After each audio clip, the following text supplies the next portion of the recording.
여러분 반갑습니다. 디지털 스토리 스튜디오의 김유석입니다. 오늘 다뤄볼 이야기는요, 멸망한 왕국의 마지막 태자가 저 멀리 만주 벌판에서 거대한 제국을 세웠다는 정말 한편의 영화 같은 역사 미스테리입니다. 과연 어디까지가 사실이고 어디부터가 전설일까요? 자, 그럼 바로 시작해볼까요? 먼저 모든 것의 시작인 태자의 전설부터 살펴보고 그 증거들을 하나하나 짚어볼 겁니다. 그리고 진짜 주인공은 누구였는지, 마지막으로 이 전설이 왜 지금까지도 우리 마음속에 남아있는지 이렇게 4단계로 한번 따라가 보겠습니다.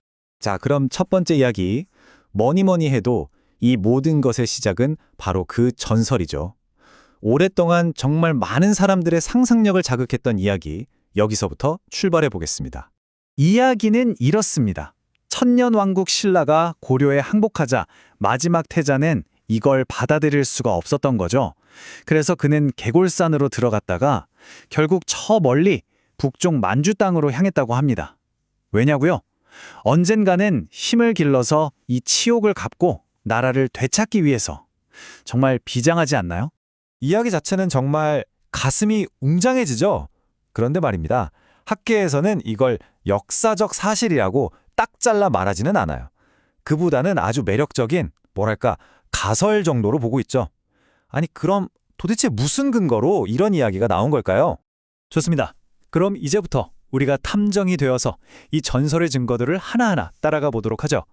과연 옛 기록들은 이 이야기에 대해 뭐라고 말하고 있을까요? 자, 이거 보세요. 굉장히 재밌는 부분입니다. 이 전설을 뒷받침하는 가장 강력한 증거가 아이러니하게도 우리 기록이 아니라 바로 중국의 역사책, 금사나 송막기문 같은 데서 나와요.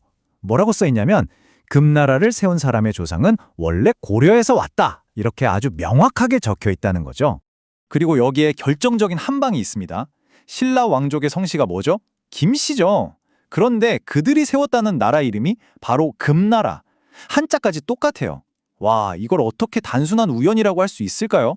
조선시대의 똑똑한 학자들도 이 점을 보고 이거 뭔가 있는데? 하고 주목했을 정도니까요. 자, 여기까지 보면 어떻습니까? 이거 정말 사실일 수도 있겠다 싶죠? 고려에서 온 사람 성씨도 같고 거의 빼도 박도 못할 증거처럼 보이잖아요?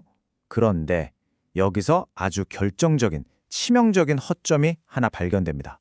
바로 이겁니다. 시간이 맞지 않아요. 신라가 멸망하고 마해태자가 떠난 게 935년, 그런데 금나라가 세워진 건 1115년입니다. 무려 180년이라는 어마어마한 시간 차이가 있는 거죠. 마해태자가 200살까지 살아서 나라를 세운 게 아닌 이상 그의 후손이 세웠다는 얘기가 되잖아요. 그런데 그 180년 동안 마해태자의 후손이 어떻게 살았는지 연결해주는 기록, 예를 들면 족보 같은 게 단 한 줄도 없다는 겁니다. 이게 이 전설의 가장 큰 아킬레스건이죠. 자, 이렇게 되면 마해태자 이야기는 일단 타임라인에서 탈락입니다. 그렇다면 다시 원점으로 돌아가서 중국 역사책에 나왔던 그 고려에서 온 사람, 그 사람은 대체 누구였을까요? 마해태자가 아니라면 말이죠. 드디어 진짜 주인공이 등장합니다. 역사 기록이 지목하는 인물은 바로 한보라는 사람이에요. 근데 이 사람이요, 마해태자처럼 비운의 왕자가 아니었어요. 기록을 보면 나이가 60, 즉 환갑이 넘은 나이에 고려에서 여진 쪽 땅으로 이주한 사람이었다고 합니다. 훨씬 더 현실적인 어떤 사정으로 고향을 떠나 새 터전을 찾은 이주민의 모습에 가깝죠. 그리고 제국이라는 게 무슨 드라마처럼 한 사람이 뚝딱하고 만드는 게 아니잖아요.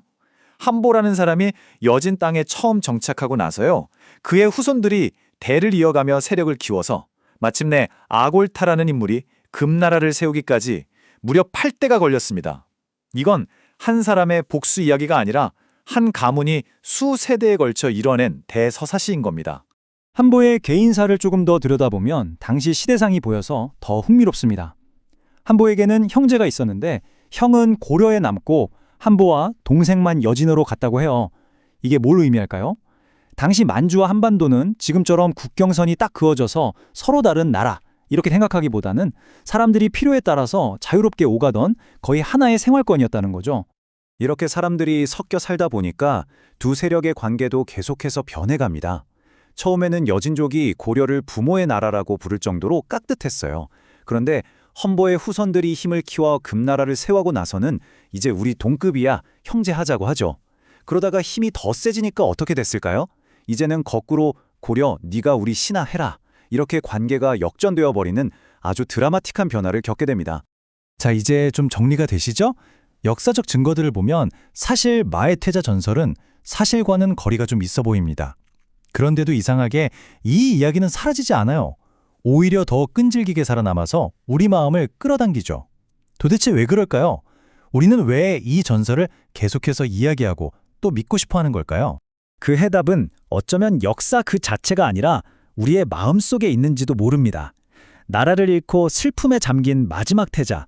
이 비극적인 이야기에 우리는 그냥 슬프게 끝났다라고 마침표를 찍고 싶지 않은 거예요. 그 대신 그가 북쪽으로 가서 복수에 성공하고 위대한 제국을 세웠다는 통쾌하고 멋진 결말을 우리가 스스로 만들어 붙여주는 거죠. 그리고 이런 마음은요, 특히 나라가 위기에 처했을 때 더 강력한 힘을 발휘합니다. 일제강점기 같은 암울한 시기에 신채호 선생님 같은 분들이 이 마에테자 전설을 굉장히 강조하셨어요. 봐라, 우리는 이렇게 쓰러져도 다시 일어서는 민족이다 라는 자긍심과 희망을 사람들에게 심어주고 싶었던 거죠. 자, 그럼 최종 정리 한번 해보겠습니다. 결론적으로 금나라의 시조가 한반도에서 건너간 인물이라는 건 팩트가 맞습니다.